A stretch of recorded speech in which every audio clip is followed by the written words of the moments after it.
एक Fortuner car के लोग से 6-7 आदमी निकले गुंडे टाइप के, और वो नशे में धुत थे। उन्होंने हमें सड़क पे मारना पीटना चालू कर दिया। कई दफ़ा रिक्वेस्ट करने के बाद भी एफआईआर ना करने के बजाय एसएचओ ने खुद हमारे को जेब से रात के 3 बजे हमें खूब मारा पीटा। उन्होंने हमसे ऐसा कहा कि आपको जब ही छोड़ेंगे जब आप उनके खिलाफ कंप्लेंट निकाल लोगे। एसएचओ अपने कमरे से निकल के आया और हमें ही टारगेट करके मारना चालू कर दिया। सिर्फ टारगेट करके हमें मारा। सीधा मेरे पापा चाचा औरों के साथ हाथापाई करनी चालू कर दी थी। मेरे साथ भी मारपीट की गई।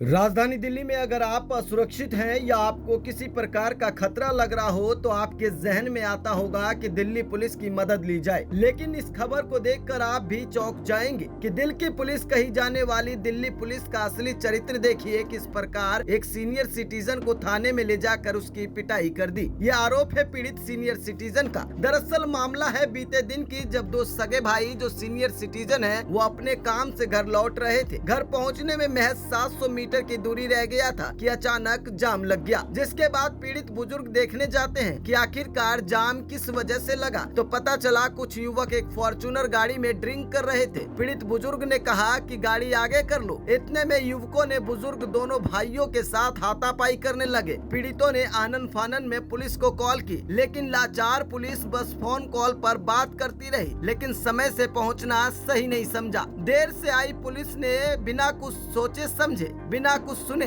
बुजुर्ग पीड़ित व्यक्तियों को मॉडल टाउन थाने ले आई, जहां एसएचओ साहब ने जमकर धुनाई कर दी उनकी। ये आरोप है पीड़ित व्यक्ति की। अब जरा सुनिए पुलिस से बातचीत क्या हुई पीड़ित की। नमस्कार, दिल्ली पुलिस सहायता सेवा में आपका स्वागत है। Welcome to Delhi police helpline. वो ब्लू वाला बाहर ही है। हेलो, नमस्कार sir, senior citizen helpline. Hello ma'am, यहाँ पर एसएचओ ने सीनियर सिटीजन पे ही हाथ उठा दिए। एसएचओ ने सीनियर सिटीजन पे हाथ उठा दिए। कहाँ से बोल रहे हैं? मैं मॉल टाउन थाने से। एसएचओ ने सीनियर सिटीजन पे ही हाथ उठा दिए।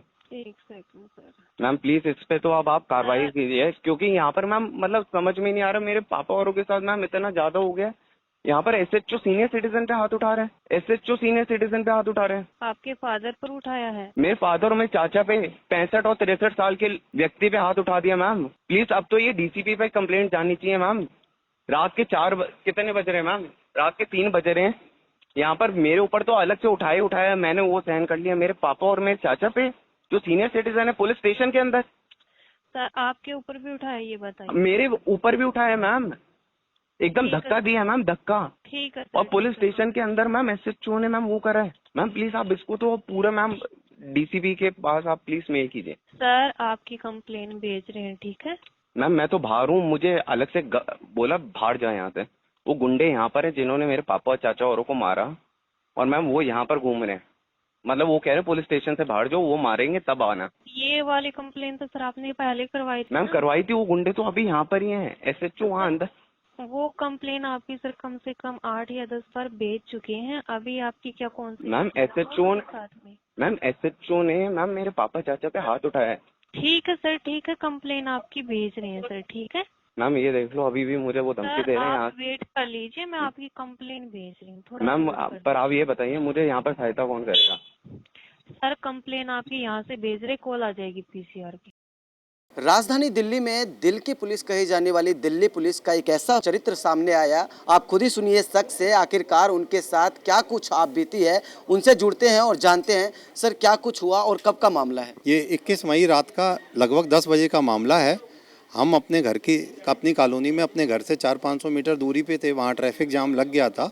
एक फॉर्च्यूनर कार के लोग से 6-7 आदमी निकले गुंडे टाइप के, और वो नशे में धुत थे। उन्होंने हमें सड़क पे मारना पीटना चालू कर दिया, क्योंकि वो गाड़ी जबरन निकालना चाहते थे ट्रैफिक में से। हमारी गाड़ी आगे आ रही थी। और उसके बाद हम थाने में गए, उन लोगों की वीडियो फुटेज वगैरह निकलवाई सीसीटीवी से, अगल बगल के मकानों से। उस सीसीटीवी फुटेज के बाद हमारे को पुलिस ने देखने के बाद भी हमारी एफआईआर नहीं करी, और हमें एमएलसी भी करा ली, उसके बाद भी एफआईआर नहीं करी।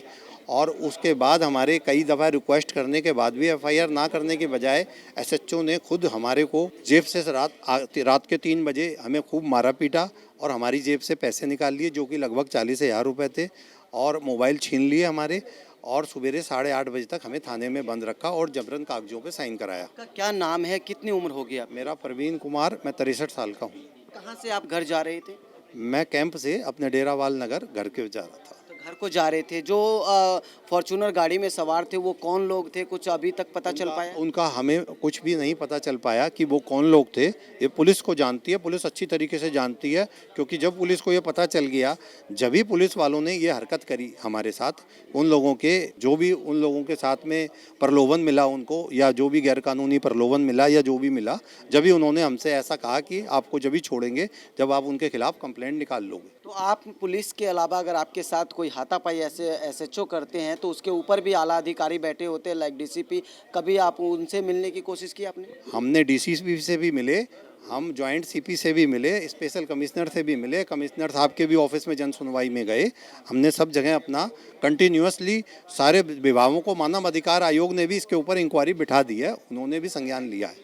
मानव अधिकार लगता है आपको जब आपने पीसीआर कॉल कितने बजे करी थी और कितनी देर में पुलिस आई और उसके बाद पुलिस का क्या रवैया रहा? पुलिस पीसीआर कॉल के तकरीबन आधे से पौना घंटे में आई, और पुलिस वालों का रवैया इतना ही रहा कि सीसीटीवी फुटेज आप लेके हमारे फ़ोनों पे दे दो और आप थाने में आ जाओ, तब हम आपके एफआईआर दर्ज करेंगे। कुछ साफ हो पाया है कि वो मॉडल टाउन थाने के एसएचओ साहब कौन थे जिन्होंने? ललित अहलावत हैं, मॉडल टाउन थाने के एसएचओ ललित अहलावत हैं, जिन्होंने हमारे को पर्सनली मारा पीटा, पर्सनली अपने हमारे हाथ में जेब में हाथ डाल के हमारे पैसे तीनों जनों के से निकाले और हमको मारा पीटा। तो आपको क्या कुछ पहले बोला गया होगा कि क्या थी सत्यता इसके पीछे कि जब आपको थाने लाया गया तो वो कौन सा मुद्दा था जिसके लिए आप थाने आए और उसके बाद थानेदार ने इस तरीके से हरकतें करी आपके साथ? हम थाने के अंदर अपनी एफआईआर कराने के लिए वहाँ पे रात को बैठे थे, तो उनको ये गुजारा नहीं लगा, क्योंकि उनको सामने वाली पार्टी से कोई प्रलोभन मिल चुका था, तो वो किसी भी हालत सूरत में उन लोगों के खिलाफ कंप्लेंट नहीं करना चाहते थे, एफआईआर नहीं कराना चाहते थे थाने वाले।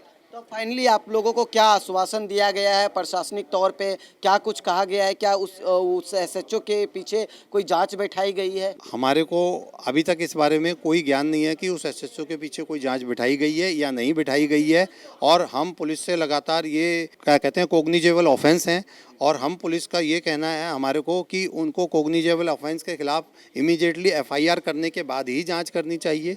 और हमारे पास पुख्ता सबूत हैं जो हम हेल्पलाइन पे फ़ोन कर रहे हैं, हमारी थाने में सीसीटीवी फुटेज है सुबह 8:30 बजे तक की, हमें इल्लीगली डिटेन करके रखा गया। इसका कोई कारण थानेदार के पास न्याय संगत नहीं है, जो 3 आदमियों को पूरी रात, सीनियर सिटीजन को और उनके बच्चों को वहाँ पे अरेस्ट करके रख लिया, जस्ट लाइक गैर कानूनी तौर पे, बगैर जो कंप्लेनेंट को अरेस्ट करके रख लिया। अभी आप एक ऑडियो क्लिप सुना रहे थे, उसके पीछे की क्या सच्चाई है?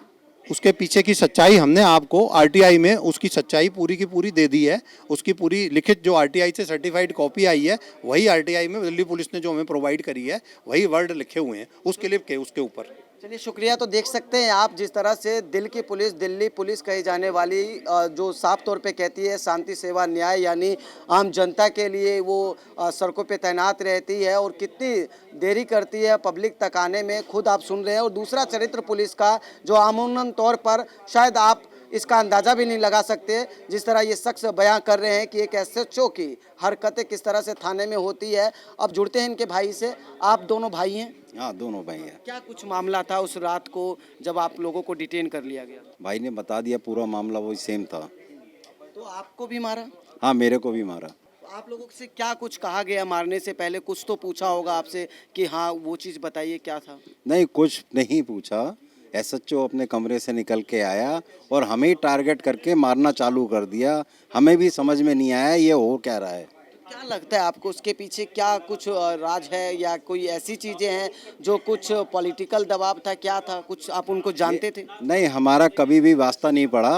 वो तो एसएचओ ही बता सकता है कि उस पर क्या दबाव था, कि सामने वाली पार्टी ने कोई दबाव दिया था या आगे से इस पर कोई बात आई थी सामने वाली पार्टी से, तभी उसने आके मारा। सिर्फ टारगेट करके हमें मारा।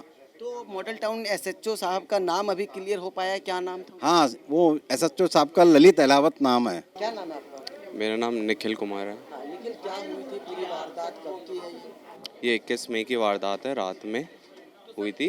तो क्या हुआ था, मेरे पापा चाचा औरों के साथ किसी जैसे 5-6 लोगों ने हाथापाई कर दी थी।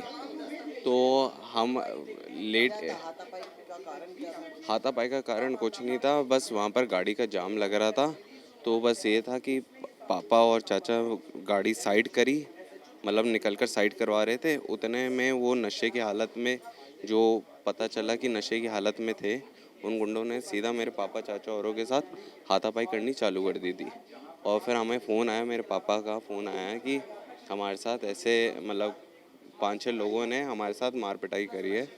तो हम एकदम घबरा कर सीधा वहाँ पर पहुँचे, जहाँ पर डेरा वाला में ही वहाँ पर हम पहुँचे कि एकदम देखने के लिए कि ऐसे कैसे कर दिए सीनियर सिटीजन्स के साथ। वहाँ पर पहले ही पापा चाचा ने अपना पुलिस हेल्पलाइन पे कंप्लेंट कर दी थी, पर उनको आने में लेट हो रही थी। हम उनको कॉल करे जा रहे थे कि प्लीज़ आपकी सहायता की हमें आवश्यकता है। तो वो बहुत देर बाद आए। फिर वहाँ से पापा चाचा औरों को थाने ले जाया गया। वहाँ पर थाने के बाद क्या आपने भी पीसीआर कॉल करी थी? हाँ, मैंने भी पीसीआर कॉल की। जब हम वहाँ पर पहुँचे, वहाँ पर पीसीआर हमें दिखी नहीं थी, तो हमने भी पीसीआर कॉल करी थी क्योंकि हमें पुलिस की सहायता चाहिए थी। तो फिर पुलिस बहुत देर बाद आई। हमने जो सीसीटीवी कैमरा की फुटेज है उसमें पूरा साफ दिखाई दे रहा है कि मेरे पापा चाचा औरों को मारते हुए। मैं आपको अच्छा, जब आप थाने गए थे उसके बाद क्या हुआ? उसके बाद ये हुआ कि बहुत देर तक वो एफआईआर नहीं लिख रहे थे। हम बोल रहे हैं कि आप एफआईआर लिखिए, हमारे पास जो भी ये कल्प्रिट हैं उनके खिलाफ आप एफआईआर लिखिए, पर वो एफआईआर लिख नहीं रहे थे। तो बहुत ज़्यादा हमने रिक्वेस्ट करी कि आपको ये हमें एसएचओ का नंबर चाहिए, ये आप हायर अथॉरिटीज़ के पास आप जाइए और हमें हमारी एफआईआर आज आप दर्ज कीजिए। वो कर नहीं रहते। फिर एसएचओ साहब आए 3 बजे के करीब, लगभग 3 बजे के करीब ही आए। और पता नहीं उन्होंने सीधा पूछा कि हम सारे थाने में ही बैठे हुए थे। उन्होंने पूछा कि कंप्लेंट किसने करी है, चिल्लाकर गाली गलौज में कंप्लेंट किसने करी है। मेरे पापा चाचा और उन्होंने बोला कि हमने करी है। उतनी देर में तो उन्होंने क्या करा, मुझे जैसे कहते नहीं है कि एकदम ही बहुत गंदी तरह गाली गलौज के साथ धक्का मार के पूरा का पूरा, मतलब गर्दन से लेकर पूरा ऐसे पूरा धक्का मारकर स्टेशन से बोला बाहर जाओ, बाहर गुंडे हैं, आप उनके साथ रहो। फिर मैंने देखा कि जैसे स्टेशन के एकदम सामने वो पापा चाचा औरों को मारते हुए, मैं स्टेशन के बाहर था पर वहाँ से विजिबल था कि गेट खुले हुए थे। वहाँ से एकदम देखा कि मेरे पापा चाचा औरों पे हाथ उठाया। तो कौन हाथ उठा रहे थे? एसएचओ साहब ललित अलावत मॉल्टा। पिताजी और चाचा पे हाथ उठा? हाँ, पापा चाचा पे जैसे उन्होंने हाथ उठाया, मैंने सीनियर सिटीज़न 1291 हेल्पलाइन पे कॉल किया कि मैंने जो कि आपको सुनवाई भी थी यहाँ पे, वो मेरी ही आवाज़ थी। वहाँ पर मैंने कॉल किया और फिर क्या हुआ, थोड़ी देर बाद वो मुझे भी अंदर ले आए, मतलब मुझे भी खींचकर, मेरा मोबाइल खींचकर, सब कुछ, मेरे जेब से भी पैसे निकाल कर वो मुझे अंदर पुलिस स्टेशन में अलग से रूम में मुझे बंद कर दिया। के साथ भी मारपीट की गई? हाँ, मेरे साथ भी मारपीट की गई। मेरे छोटा भाई बाद में, उसको पता नहीं था। मेरे छोटे भाई मतलब वो लाया था, बहुत देर हो गई थी, 4-5 घंटे हो गए थे हमें, 3-4 घंटे के करीब हो गए थे हमें पुलिस स्टेशन के अंदर। तो वो कुछ खाने पीने के लिए लाया था, तो उसको भी बहुत ज़ोर ज़ोर के थप्पड़ मारे थे। आपके पिताजी एक आरोप लगा रहे हैं कि थानेदार जो एसएचओ साहब हैं ललित अहलावत, वो नशे में थे। हाँ जी, वो नशे में थे एकदम। और उन्होंने मतलब एकदम ही, हमें तो पहले समझ में नहीं आया उन्होंने मारना चालू क्यों करा, ये चीज़ हुई है। कैसे पता लगा आपको कि वो नशे में है? एकदम उनके जैसे चाल से, और जो महक आती है वो पूरी उनके कपड़ों से महक आ रही थी। और जो उनका बात करने का रवैया, जो एक प्रॉपर गवर्नमेंट ऑफिसर का होना चाहिए, वो एकदम था नहीं, गाली गलौज वाला पूरा रवैया। से ऊपर और भी होते हैं पुलिस लाइन में, अगर हम बात करें तो डीसीपी साहब थे जितेंद्र कुमार मीना, उनसे आपने शिकायत करी एसएचओ की? वो मेरे पापा चाचा और उन्होंने पूरी उनके साथ पूरी फॉलोअप करा उनके डीसीपी सर के साथ, पर अभी तक वहाँ से गवर्नमेंट ऑफिशियल से बस यही है कि अभी हम देखते हैं। अब फाइनली मांग क्या है आप लोगों की? मांग तो जो मेरे चाचा जी ने बताया है, हमारी वही मांग है। जिस तरह से राजधानी में भले ही दिल्ली पुलिस दावे कर रही हो कि हम आम जनता की सुरक्षा के लिए हैं, लेकिन वो सुरक्षा कैसा जब 2 सीनियर सिटीजन की धुलाई हो जाती है थाने के अंदर और वो दोनों ही शख्स सगे भाई निकलते हैं और दोनों दावे करते हैं कि एसएचओ मॉडल टाउन ने उनके साथ बदतमीजी करी है, उनके साथ हाथापाई करी है। तो ऐसे में देखना होगा कि जब सीनियर सिटीजन ही राजधानी में सुरक्षित नहीं है, वो भी पुलिस के कटघरे में, जब पुलिस उनको डिटेन करती है और थाने ले जाके उनकी बेरहमी से पिटाई कर दी जाती है, तो ऐसे में देखना होगा कि आखिरकार राजधानी दिल्ली क्या राम भरोसे है। जो दिल्ली पुलिस दावे करती है कि आखिरकार हम सुरक्षा मुहैया करा रहे हैं, शांति सेवा न्याय जो टैगलाइन है दिल्ली पुलिस की, ऐसे में साफ तौर पे ये साबित होता है कि क्या वाकई ही दिल्ली पुलिस जिस चरित्र से जानी जाती है उसके पीछे की काली सच्चाई कुछ और है, जो ये शख्स बयां कर रहे हैं कि मॉडल टाउन थाने के एसएचओ ललित अहलावत जो इनके साथ बदतमीजी कर रहे हैं, लगातार ये इंसाफ की अब गुहार लगा रहे हैं कि आखिरकार इस उम्र में वो एक थानेदार से पिटाई खा रहे हैं। वीडियो जर्नलिस्ट मिथिलेश के साथ उदय हिंदुस्तानी, द न्यूज़ 50।